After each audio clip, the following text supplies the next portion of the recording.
अस्सलाम वालेकुम students, this is my first class about mathematics of 9 and matric class. आपका सिन टेक्स्ट बुक की जो आप 9 और मैट्रिक की बुक पढ़ रहे हैं, उसके लिए एक्सरसाइज की पहली मेरी वीडियो है और मैं स्टार्ट करने जा रही हूँ एक्सरसाइज 1.2 से। Given that the sets A equals to FACE and B equals to EGDF are subset of universal set U A B C D E F G. List the elements of A dash B dash और we can call ये जो एक आपको बार नज़र आ रहा है यहाँ पे, आप इसे A dash B dash भी कह सकते हैं और A complement B complement भी कह सकते हैं. This is A intersection B as this is the symbol of intersection here and this is the symbol for union here. अच्छा, थोड़ी सी टर्मिनोलॉजीज़ आपको बता दूं कि देखें ये सबसेट क्या होता है। सबसेट की डेफिनेशन ये होती है कि यूनिवर्सल सेट के जो छोटे हिस्से होते हैं उनको हम सबसेट कह रहे होते हैं। इसी तरीके से यूनिवर्सल सेट क्या होता है, उस वक्त जो आपकी सिचुएशन है उसमें जितने भी सेट्स आप कंसीडर कर रहे हैं वो सब जो होते हैं वो एक सेट का हिस्सा होते हैं जो कि यूनिवर्सल सेट होता है। Starting the solution as per the question we have set A, set B और यूनिवर्सल सेट। मैंने आपको बताया कि यूनिवर्सल सेट वो होता है that contain all the sets that are under consideration, यानी जितने सेट्स ए और बी, जैसे फ़िलहाल हम ए और बी यूज़ कर रहे हैं तो ये ए और बी इस यूनिवर्सल सेट के अंदर मौजूद होंगे। ठीक है, अब हम पहले मालूम करने जा रहे हैं, इसको ए बार भी कह सकते हैं आप, और इसको एक तरीका लिखने का और है, आप इसे ए कॉम्प्लीमेंट करके ऐसे भी लिख सकते हैं। आप यू में से माइनस कर दीजिए ए को, then you will get complement of A. पहले मैंने यू सेट लिखा, फिर माइनस की साइन डाली, अब मैं ए सेट लिखने जा रही हूँ जो कि क्या है, एफ ए सी ई। ठीक है, अच्छा अब इसमें से क्या करना है, इसके एलिमेंट्स में से ये एलिमेंट्स आपको माइनस कर देने। अभी मैं आपको पेंसिल से समझाने के लिए पेंसिल से इनको कट कर रही हूँ, इसकी ज़रूरत सॉल्यूशन में आपको है नहीं, सिर्फ आपको समझाने के लिए। देखें ये एफ़ कट हो जाएगा क्योंकि ये एफ़ यहाँ मौजूद है, ये ए कट हो जाएगा, ये सी कट हो जाएगा और ये ई कट हो जाएगा। अब ये जो रिमेनिंग एलिमेंट्स आपके पास हैं ये आपका ए कॉम्प्लीमेंट कहलाएंगे। ठीक है, तो रिमेनिंग एलिमेंट्स क्या हैं, A bar equals to B, D, B, D and G. So this is your A complement or A bar. In this part we have to find B bar. अच्छा, हम B bar निकालने के लिए क्या करेंगे, U minus B, again write B bar equals to, दोबारा से हम पूरे ये ब्रैकेट उतारेंगे, A B C D E F and G, और फिर हम आ जाएंगे अपने बी ब्रैकेट की तरफ, जो कि बी हमें क्वेश्चन में क्या गिवन है, ई जी डी एन एफ। अब इस बार हम ये एलिमेंट्स कैंसिल कर देंगे जो इस बी सेट में मौजूद हैं। ठीक है, हम ये एलिमेंट्स इसके कैंसिल करने जा रहे हैं। ई मौजूद है, ई को कैंसिल कर दिया, जी मौजूद है, जी को कैंसिल कर दिया, डी मौजूद है, डी को कैंसिल कर दिया, एफ़ मौजूद है, एफ़ को भी कैंसिल कर दिया। तो what we have left, this is our B complement. Okay, so B complement equals to A, B and C. Third part, we have to find an intersection between these two sets. Intersection क्या होती है, देखिए इसका एक तो symbol को ज़रा देखिए, this is not like N, और से एक ये हैंड निकला हुआ होता है यहाँ से N के, तो this is not like N but it is intersection. पहले हम A ब्रैकेट पूरा लिख देंगे, F A सी ई, फिर ये बीच में इंटरसेक्शन की साइन आ जाएगी, फिर उसके बाद B bracket E G D N F, उसके बाद हमारा आ जाएगा कि हमें इंटरसेक्शन निकाल के इसका आंसर लिखना है। अब देखिए इंटरसेक्शन क्या होता है, इंटरसेक्शन ये होता है कि the elements which are common in both the sets. ठीक है, तो कौन से कॉमन एलिमेंट हैं जो दोनों सेट्स में मौजूद हैं, क्या एफ़ दोनों जगह मौजूद है, ये देखिए तो एफ़ हो गया।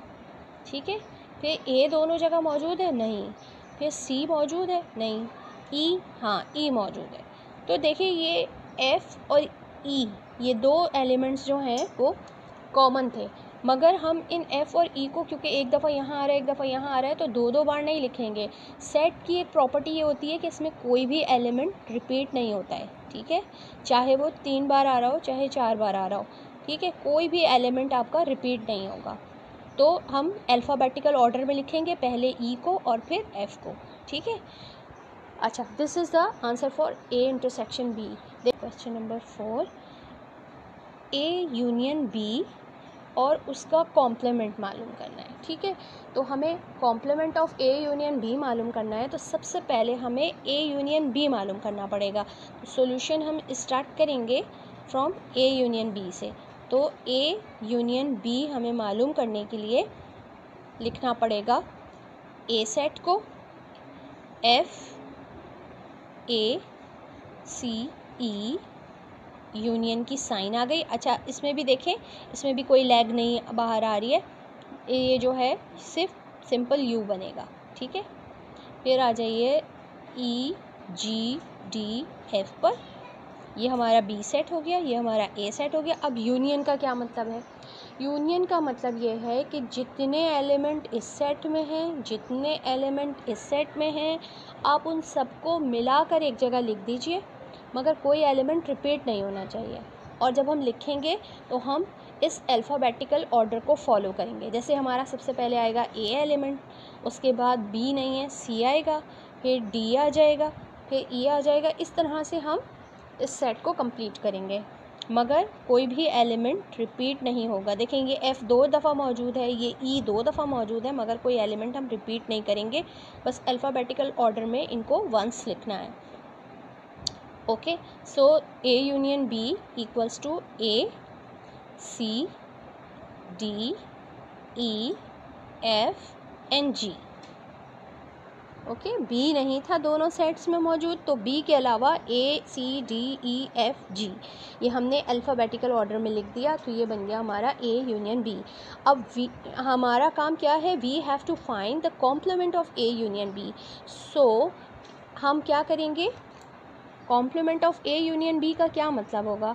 आपने अभी ऊपर देखा कि किस तरह से हम उसे u में से माइनस करते हैं, तो इस बार हम u में से a यूनियन b को माइनस कर देंगे, u minus a union b, ठीक है। u में से हमने a यूनियन b को माइनस कर दिया, तो u सेट क्या है हमारे पास?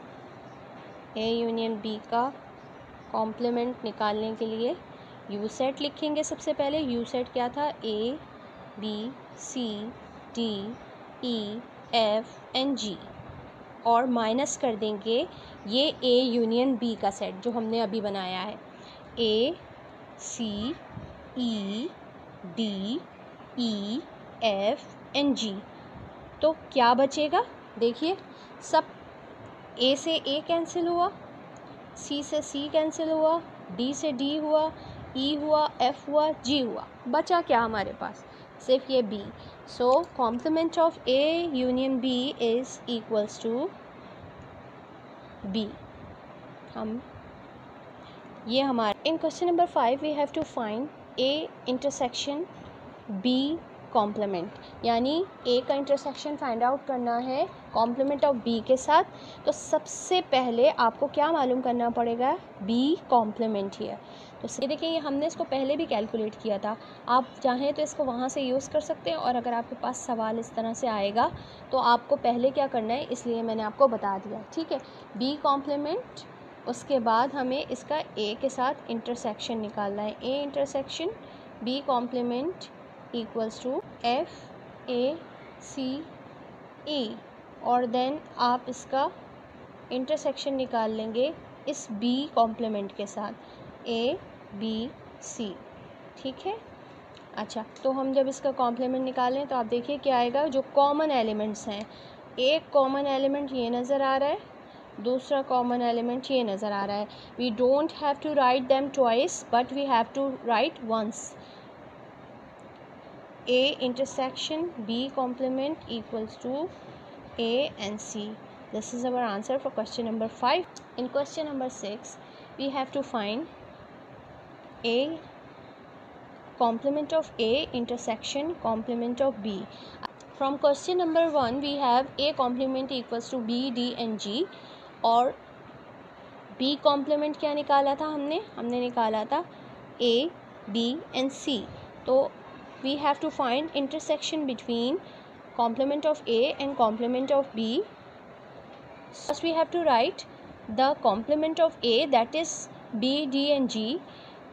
Then put intersection symbol in between the brackets and then write the second bracket, that is complement of B, A, B and C. ठीक है. So the common element is B here. So A complement intersection with B complement equals to B. See, this is the answer for part 6. Now question number 7, U union phi. What is this phi? You have learned about earlier that phi is a empty bracket that has no element inside. कोई भी ऐसा set जिसमें कोई element ना हो उसको हम कहते हैं फाई. नहीं होता. This is phi hair.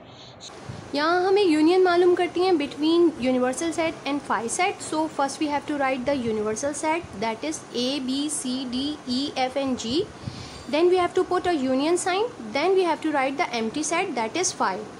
अब जब हम फाई और यूनिवर्सल सेट के दरमियान देखेंगे कि कौन कौन से एलिमेंट जो हैं वो यूनियन में आएंगे, तो आप देखेंगे कि पूरा यूनिवर्सल सेट ही यूनियन बन जाएगा, क्योंकि एम्प्टी सेट में तो कोई एलिमेंट है ही नहीं.